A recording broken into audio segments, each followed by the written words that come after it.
breakfast I'm making feta eggs, which I've never made before but I've seen various versions on Instagram. I'm starting by making my avocado spread, so I scooped half an avocado and mashed it well with my fork. I also chopped and deseeded a tomato and added it in. Added some lemon juice, seasoned with salt and pepper and gave it a good mix. And our avocado spread is ready.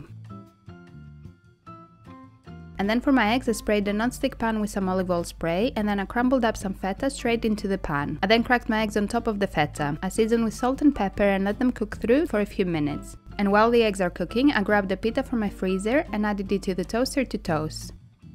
Once it was toasted, I cut it in half and then added my avocado spread on top.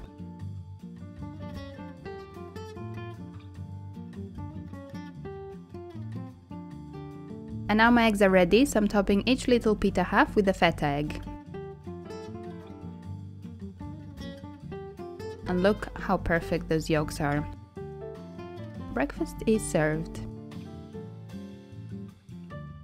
So excited, so hungry. It's amazing. The crispy feta is so good. Make it. I just love feta, it's my favorite cheese.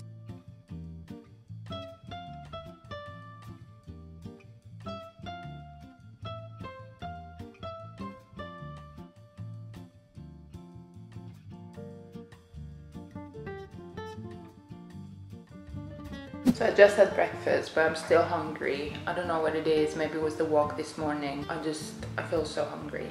And I just saw, I bought this the other day. It's the Delicious Lela creamy chocolate and roasted hazelnut butter. Basically a healthy Nutella. I think it might be time to try.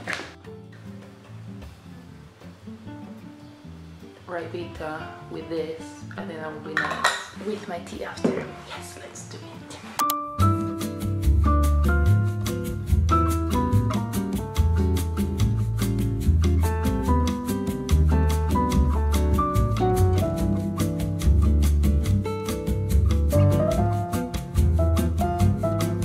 I'm not gonna lie, it doesn't taste like Nutella.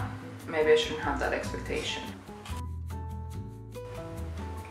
It's good. I think I was expecting Nutella, I don't know why. Chocolate hazelnut butter, which is exactly how it tastes like. I'm a bit disappointed, not gonna lie. I was expecting sweet Nutella vibes, but...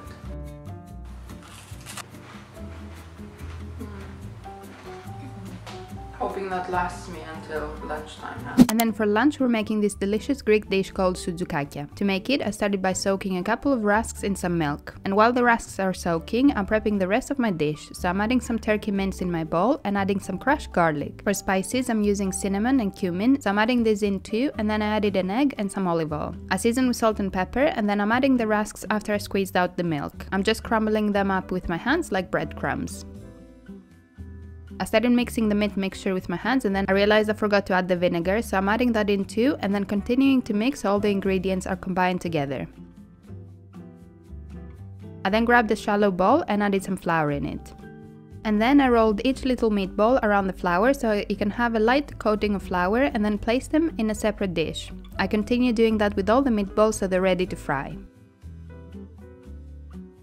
I added some olive oil to my pan and spread it around, and once it was hot, I added all the meatballs and let them cook for a few minutes on that side. In the meantime, I'm making the tomato sauce to go with, so I added some olive oil to a separate pan and some crushed garlic, and let it cook until fragrant. I then added some tomato paste, seasoned with salt and pepper, and again let it cook for a couple of seconds. I then added a can of chopped tomatoes and a veggie stock. I added some cumin and a bay leaf and stirred everything. Oh, and I also added some cinnamon too, and then let it simmer. And now my meatballs had some time to cook from one side, so I'm using 2 forks to gently roll them to the other side. I let them cook for a few minutes on the other side, while the tomato sauce was also simmering. I then added all the meatballs in a baking pan and topped with the tomato sauce, as we'll be finishing cooking this in the oven. So spread the tomato sauce evenly, making sure everything is covered in the sauce, and put it in a preheated oven at around 200 degrees Celsius. And while the meatballs are in the oven, I'm cooking up some rice. This is my all-time favorite. It's a mixture of long grain and wild rice. It's so delicious. And now it's time to serve, so I'm adding some lettuce to my bowl and dressed with olive oil and vinegar. I then added a few spoonfuls of rice. And here are my SOUTZOUKAKIA straight out of the oven. They smelled amazing. I served 3 on top of my rice and then added a bit more sauce on top. And lunch is ready.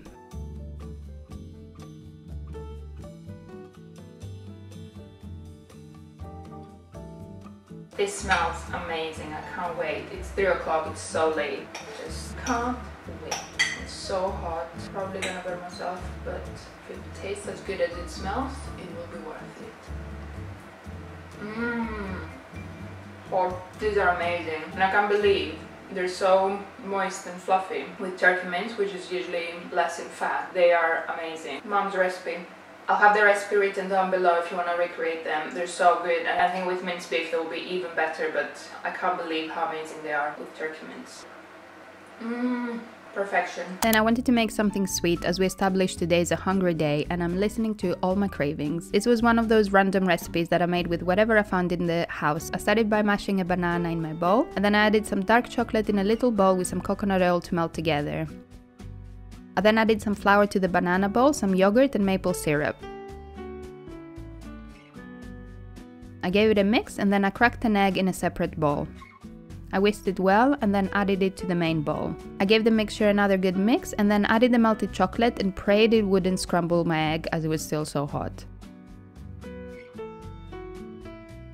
I added a bit of vanilla extract and gave it a final mix. More of a fold so I don't get rid of all the air and end up with a flat cake, because that's sad. I also added some chocolate chips as I wanted to be extra chocolatey and gave it a final mix. I added the mixture in a small baking dish and baked it in a preheated oven at around 180 degrees Celsius. Once the cake was ready, I served myself some, and then clearly I thought this didn't have enough chocolate, so I melted some more dark chocolate and added it on top. This was so good. It was so chocolatey and yummy, and I would definitely make it again. And then for dinner, I wanted something comforting and cozy with minimum effort, so I'm making my go-to flatbread pizza. I added the flatbread on my pizza pan, and I'm adding some tomato paste. I also added some passata and spread everything around. I then sprinkled some basil, and then tearing a mozzarella ball and adding it around the pizza. And for toppings, I'm keeping it super simple today. I'm just adding some tomato slices, and it's ready to bake for about 10 minutes. And this is such a quick dinner, and if you like a thin base, definitely give it a go. It's so good, and who doesn't love a homemade pizza that's ready in 10 minutes? I hope you enjoyed this video and got some inspiration for some yummy meals. If you did, make sure you give me a big thumbs up, and I'll see you in the next one. Okay, bye!